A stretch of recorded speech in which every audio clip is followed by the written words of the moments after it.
नमस्ते, मेरा नाम है धर्मेंद्र और आप देख रहे हैं भौकाल वाली सीरीज का 8वां एपिसोड। आपने कई फिल्मों में चश्मे का एक्शन या रोल देखा होगा जिसमें हीरो के चश्मा उतारते ही हीरो गुंडों को मारना स्टार्ट कर देता है, या ऐसी तमाम चश्मे वाली घटनाएं जो फिल्मों में दिखाई जाती हैं। खैर, फिल्मी दुनिया को छोड़िए, मैं एक रोचक चश्मे के प्रेमी की कहानी सुनाता हूं आपको। आज़ादी के बाद बुंदेलखंड के ललितपुर क्षेत्र के चंद्रवंश लोधी क्षत्रिय राजपूत वंश में एक चश्मे के प्रेमी ने जन्म लिया, जो जन्म के बाद दीवान महेंद्र प्रताप सिंह लोधी के नाम से जाना गया। जन्म चंद्रवंश के लोधी क्षत्रिय वंश में पूरा हुआ। दीवान महेंद्र प्रताप सिंह के पूर्वज मदनपुर के जागीरदार थे। इनके पिता दीवान रघुनाथ सिंह लोधी जी की 3 संतानें थीं। कुंवर महेंद्र प्रताप सिंह लोधी, कुंवर देवेंद्र कुमार सिंह लोधी और कुंवर विक्रम सिंह लोधी। कुंवर महेंद्र प्रताप सिंह लोधी अपने भाइयों में सबसे बड़े थे। दीवान महेंद्र प्रताप सिंह लोधी जी के बारे में कहा जाता है कि इनका चश्मा जिसके सामने निकल गया, समझ लो वो काम से गया, फिर चाहे वो कोई भी हो। ये अच्छों के लिए बहुत अच्छे थे और बुरों के लिए बहुत बुरे थे। ऐसा कुछ जानकार और उस क्षेत्र के लोग बताते हैं कि मदनपुर महरौनी ललितपुर उत्तर प्रदेश जागीर की प्रजा दीवान महेंद्र प्रताप सिंह से बहुत प्रेम करती थी। देश में लोकतंत्र होने के बाद भी मदनपुर की प्रजा दीवान महेंद्र प्रताप सिंह जी को ही अपना राजा मानती थी और अपना हर सुख दुख उनके साथ बांटती थी।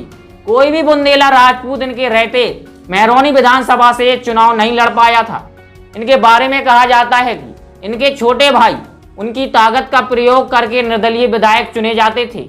दीवान जी की आज्ञा के बिना कोई चुनाव नहीं जीत सकता था। क्षेत्र के लोग आगे बताते हैं, जो बुंदेला राजपूतों और लोधी राजपूतों की कभी नहीं बनी। फिर बाद में बुंदेला राजपूतों ने लोधी राजपूत दीवान सिंह जी से मित्रता कर ली, जिससे सन 1980 में सुजान सिंह बुंदेला कांग्रेस के विधायक रहे। फिर बाद में सन 1985, 1989 और 1993 में दीवान महेंद्र जी के भाई देवेंद्र कुमार सिंह जी बीजेपी से विधायक बनते रहे हैं। इनका क्रिमिनल रिकॉर्ड अधिक होने की वजह से सरकार ने चुनाव लड़ने पर प्रतिबंध लगा दिया था, जिसके चलते दीवान जी अधिक समय तक राजनीति में नहीं रह पाए। लेकिन इनके छोटे भाई दीवान देवेंद्र कुमार सिंह जी के इनके बाद निर्दलीय विधायक होते रहे।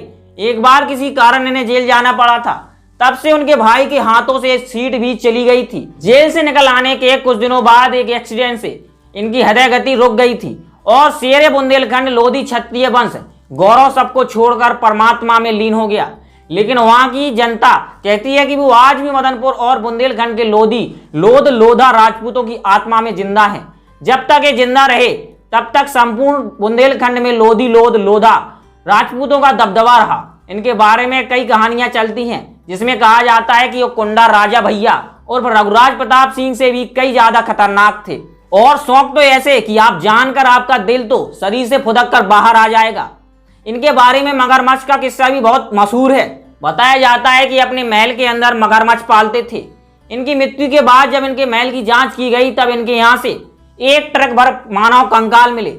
अब विचार करिए, 1 ट्रक कंकाल यानी सैकड़ों हत्याएं की गई होंगी। लेकिन अब कुछ सालों से महरौनी विधानसभा सीट हरिजन सीट हो गई है। अब दीवान भाइयों या उनके परिवार के बारे में कुछ खास जानकारी बाहर नहीं आती है। आज की कहानी में इतना ही।